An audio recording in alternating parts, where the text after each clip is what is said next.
সেই অফিসে যাই। যাওয়ার পরে যে সিনারি দেখি সেই ইউটিউবারের কি পরিমাণ চামচামি যে সে যে করতেছিল।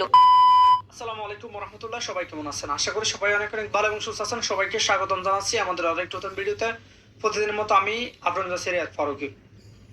একের পর এক ফাঁস হচ্ছে দেশের জনপ্রিয় কন্টেন্ট ক্রিয়েটর তৌহিদুদ্দিন আফ্রিদির কুকর্ম। ইতিমধ্যে আপনারা জানেন, ছাত্র আন্দোলন চলাকালীন তৌহিদ আফ্রিদির যে সরকার বিরুদ্ধে একটা ছাটকারিতা ছিল, দালালি ছিল, সরকার যে শেল্টার দিয়েছিল, ক্রিয়েটরদেরকে বিভিন্নভাবে রুখে দেওয়ার চেষ্টা করেছিল, সরকারের পক্ষে কথা বলানোর চেষ্টা করেছিল। ইতিমধ্যে তাসটিফ খান থেকে শুরু করে একের পর এক কন্টেন্ট ক্রিয়েটর বিভিন্ন সংবাদ মাধ্যমে বিভিন্ন জায়গায় তাদের তৌহিদ আফ্রিদি যে কিভাবে সরকারের ছাটকারিতা করতো, কিভাবে সরকারের দালালি করতো, কিভাবে সরকারের গুণগান গাইতো, এগুলো একের পর এক পাশ হচ্ছে সামাজিক যোগাযোগ মাধ্যমে।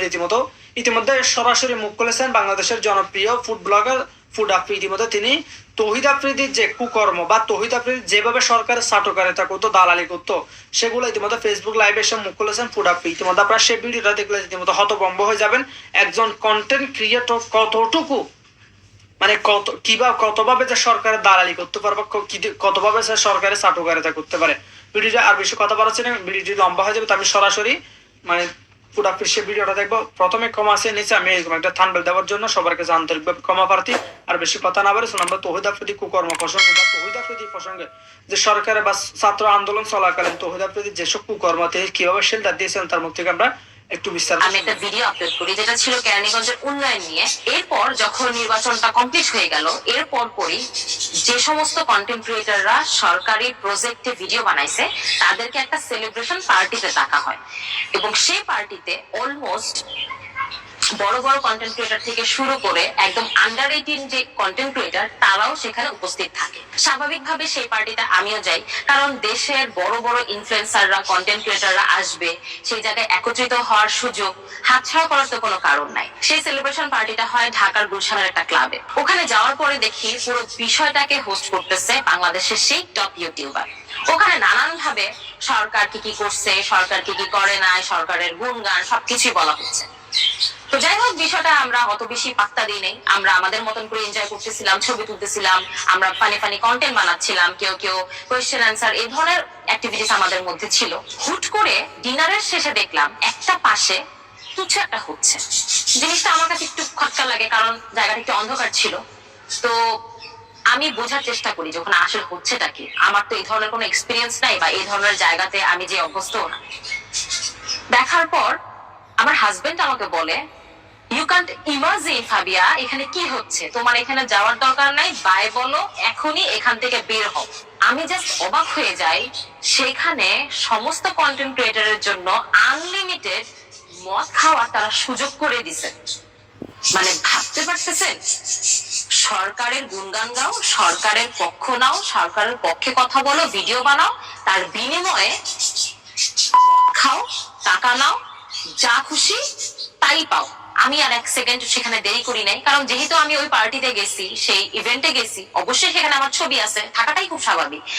তার থেকে বড় কথা, এটা আমি জানতামই না সেই পার্টিতে যারা যারা কিনা, সেটা ইচ্ছাকৃত ভাবে হোক বা না বুঝে হোক, যারা খাইছে তাদের ছবি এবং ভিডিও ধারণ করে সেই ইউটিউবার সে সমস্ত কন্টেন্ট ক্রিয়েটরদেরকে ব্ল্যাকমেল পর্যন্ত করছে। ঠিক এই জায়গাটাতে একটা ভালো লাগার বিষয় হচ্ছে, আপনারা যারা বড় বড় ফেসবুক কন্টেন্ট ক্রিয়েটরদেরকে ফলো করেন, তাদের মধ্যে অনেকেই আমার মতো সেখানে সে যে সুযোগ সুবিধাগুলো দিছিল সেগুলো না নিয়ে বের হয়ে চলে আসে। ভাবতে পারেন, আমি সেদিন থেকেই দেখে আসছি সেই ইউটিউবার সরকারের কি পরিমাণ চামচামি করতে পারে। তারপরে আসলে হচ্ছে আন্দোলনের বিষয়টা।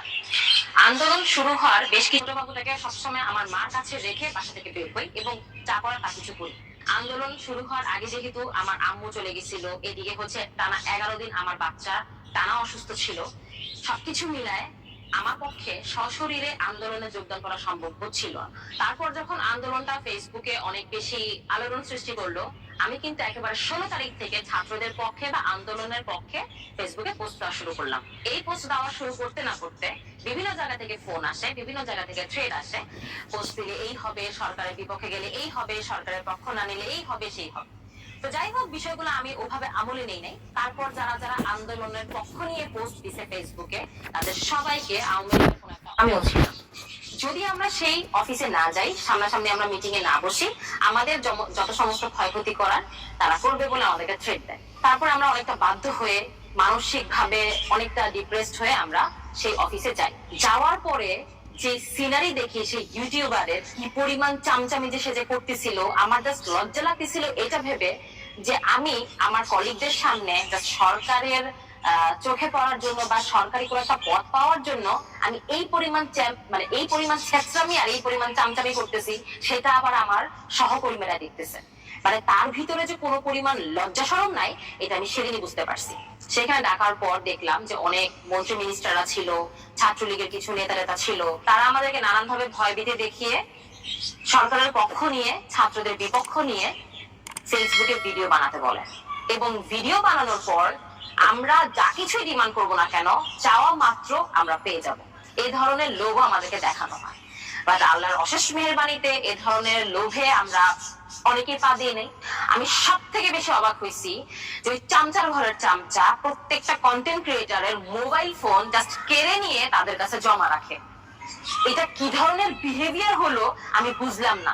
মানে আমরা কোনো অপরাধ করি নাই, আমরা কোনো অপরাধের সাথে জড়িত না, আমাদের ফোন এভাবে কেড়ে নিয়ে তাদের কথা আমাদের শুনতে হবে মনোযোগ সহকারে, এবং সেটা যেন আমরা কোনোভাবে ভিডিও রেকর্ড করতে না পারি, কোনো কিছু করতে না পারি, সেটা তারা 100% ইনশিওরি করে দেন এই কাজটা করলো। আপনারা বিশ্বাস করবেন না আমি একজন মেয়ে হিসাবে কতটা মানসিক ভাবে ভেঙে পড়ছিলাম। একদিকে আমার মা জাপানে চলে গেছে, আরেকদিকে আমার বাচ্চাটা টানা 11 দিন ধরে অসুস্থ, তার উপর দিয়ে হচ্ছে আমি একা একা বাচ্চাকে সামলিয়ে এভাবে ছাত্রদের পক্ষ থেকে পোস্ট দেওয়ার পর এরকম হুমকি ধামকি, ইন্টারনেট কাট করে দিছে, আমাদেরকে ওখানে নিয়ে যাওয়া হয়েছে, ফোনটা কেড়ে নিয়ে ওখানে আমাদেরকে যে কোনো কিছু করতে পারতো, আমরা হয়তো বাসায় ফিরে নাও আসতে পারতাম, আপনারা জানতেও পারতেন না যে আমাদের সাথে আসলে কি ঘটছে।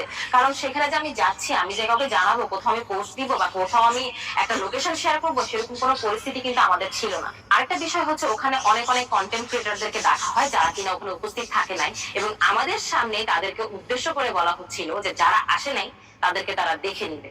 সরকার পক্ষ থেকে দেখে নিবে এই শব্দের অর্থ তো আশা করি এখন আপনারা সবই বুঝতেছেন।